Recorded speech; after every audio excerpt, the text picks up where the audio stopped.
Assalamualaikum warahmatullahi wabarakatuh. Balik lagi di channel Cah Jawa Project. Kali ini di video ini kita mau ngebahas tentang sejarah tragedi Perang Bubat. Nah, jadi tuh Perang Bubat itu dulunya memang tragedi yang sangat-sangat bisa dibilang itu besar banget gitu. Karena impactnya pun juga kadang-kadang juga masih bisa kita rasakan sampai sekarang gitu antara suku Jawa dan juga suku Sunda gitu. Nah, bagaimana ceritanya ya langsung kita aja mulai ceritanya.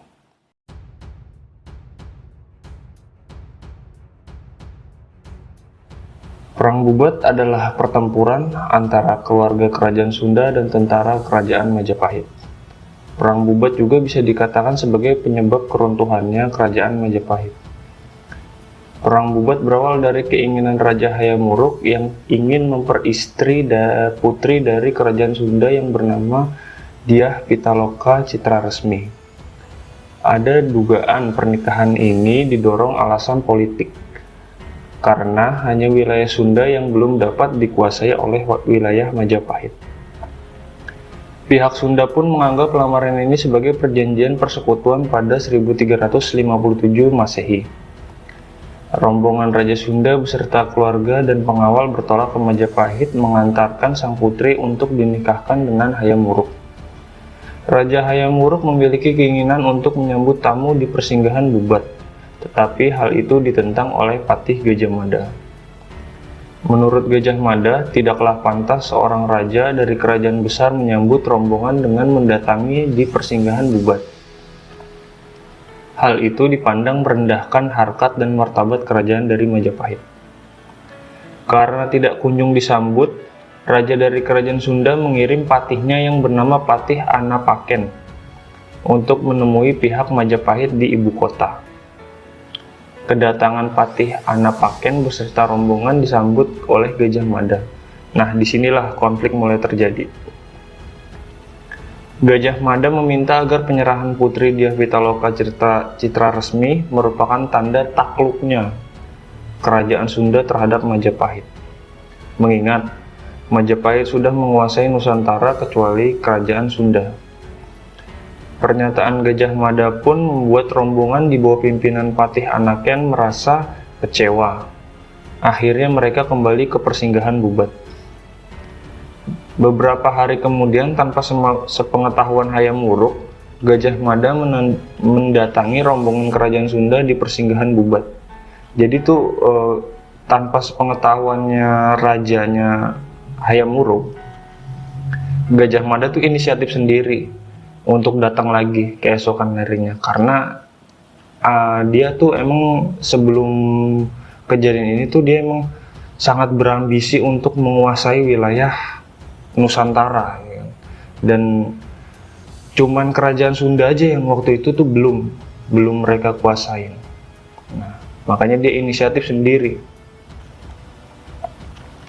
Karena perbedaan kekuatan dari kerajaan Sunda dengan kerajaan Majapahit membuat kerajaan Sunda itu kewalahan dan dapat dikalahkan dengan mudah oleh kerajaan Majapahit.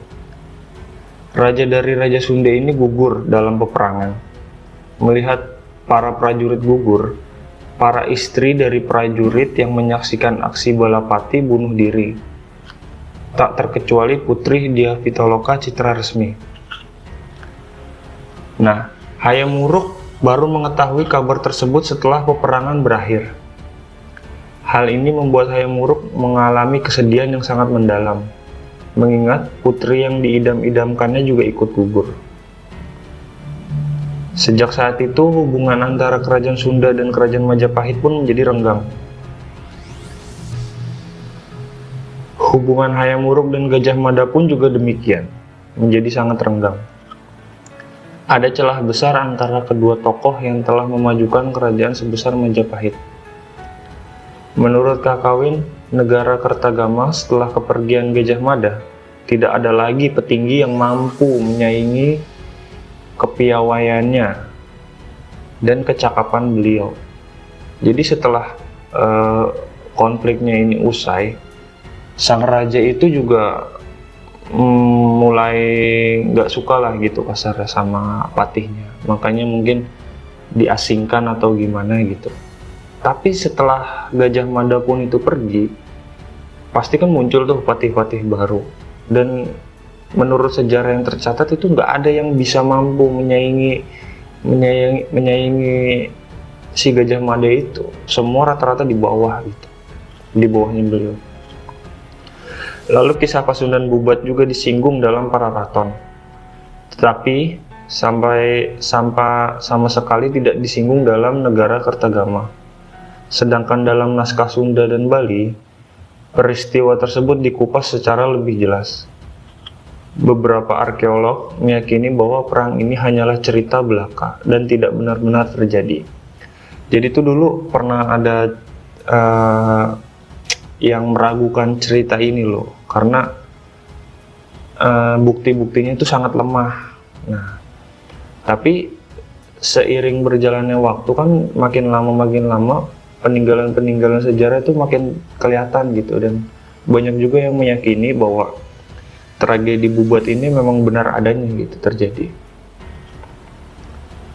Pendapat ini pun tertumpu karena tidak adanya bukti yang kuat mengenai peperangan ini yang ditulis oleh Kawi pada prasasti atau tertuang dalam kakawin. Nah, jadi ya mungkin bisa kita simpulkan sendiri ya, pelajaran apa yang bisa kita dapat dari cerita ini. Jadi yang namanya manusia itu hidup jangan terlalu berambisi terlalu tinggi, karena nggak akan baik gitu, nggak akan baik. Dan gue juga pengen nanya sama teman-teman, menurut kalian itu tragedi Bubat ini tuh beneran ada atau hanya beneran cerita gitu? Gue mau minta pendapat kalian semua.